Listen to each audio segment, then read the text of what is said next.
Hi everyone, I'm meteorologist Rusty McCranie and welcome to Weather Express. It's your weather in 5 minutes. Start the clock.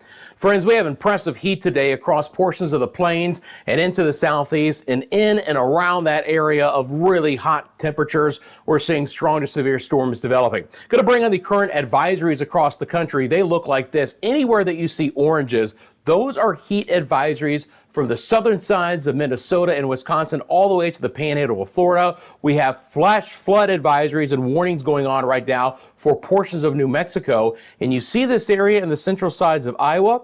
Those reds, those are actually tornado warnings. We've had a couple of tornado warnings here right near the Ames, Iowa area just east of I-35. They've been very, isolated, but we've had a few thunderstorms that have become tornadic.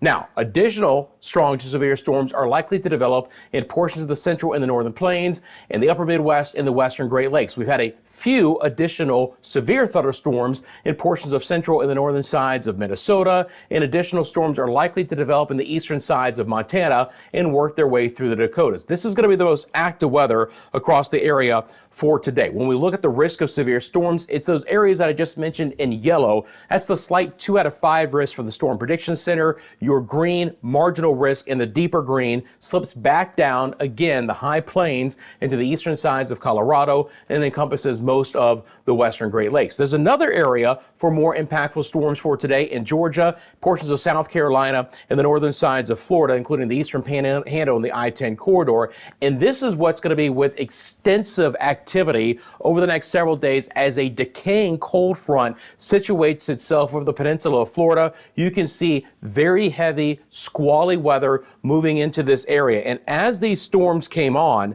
take a look at some of the wind gusts that they provide. Now, these are temperatures, but take a look at the winds that are associated with some of this activity here. You're going to see a 60-mile-an-hour wind that came with that straight line system that came through out of the Tallahassee, Florida area. Additional extremely strong storms with a heck of a lot of lightning right now. Look at all the lightning count here from the Port St. Lucie area back down towards Miami. And this is a system that's stalling out. So where we have the impactful weather for today is likely to continue for tomorrow as well. One area that has enjoyed absolutely tranquil conditions lately is going to be what's happening right now in the Northeast. There's hardly a cloud in the sky, just a few passing clouds upstate New York through portions of New England. But other than that, it's absolutely fantastic. Southern plains roasting right now, portions of Texas and Oklahoma, they are in the triple digits.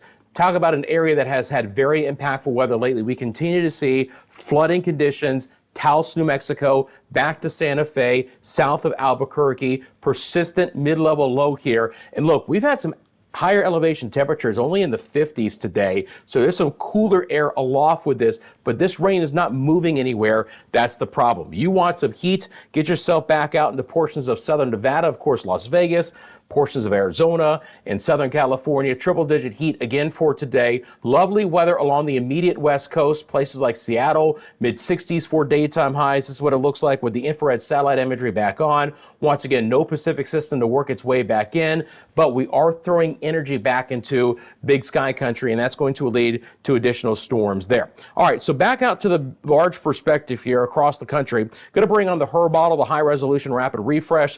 This is what it's going to look like over the next 48 hours. We're going to start off again in the plains and into the upper Midwest. Waves of energy coming out, mainly straight line winds, but there could be some tornadic activity when we get discrete cells out by themselves, just like we saw in Iowa. But most of this activity, Dakotas, Minnesota, Wisconsin, the UP of Michigan, even back into the northern sides of Illinois, close to the Chicagoland area, this is going to be 60 to 70 mile-an-hour winds and some inch-plus size hail. Now, the hail threat will be even larger in the higher plains, eastern Wyoming, and Colorado as the storms develop east of I-25 and work their way into Nebraska, Kansas, and the Dakotas as well. Still mainly high and dry in portions of the southern plains, but look at all of the impactful weather expected here. Again, we're going to get a mid-level low to develop off the east coast of Florida and then really wrap up a little bit more in the northern Gulf. It's not going to be tropical, but there's a lot of tropical moisture associated with it, so heavier rainfall across portions of the northern Gulf Coast is expected. Risk for severe storms for tomorrow comes down just slightly, but again, UP of Michigan,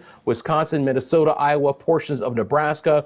Generalized thunderstorms this time of the year is expected in the southeast, and then it's a marginal risk right now back into the Great Lakes, portions of the Ohio Valley in the upper Midwest, so anywhere from just north of Columbus, Toledo, Detroit, Gary, Chicago, Fort Wayne, just north of Indianapolis. These are areas that all could have severe weather as we get into our Thursday. Rainfall total wise, again, look for the I-10 corridor to have 2, 3, maybe 4 inches of rain from Tallahassee to New Orleans. Secondary area with 2 to 4, maybe up to 6 inches of rain.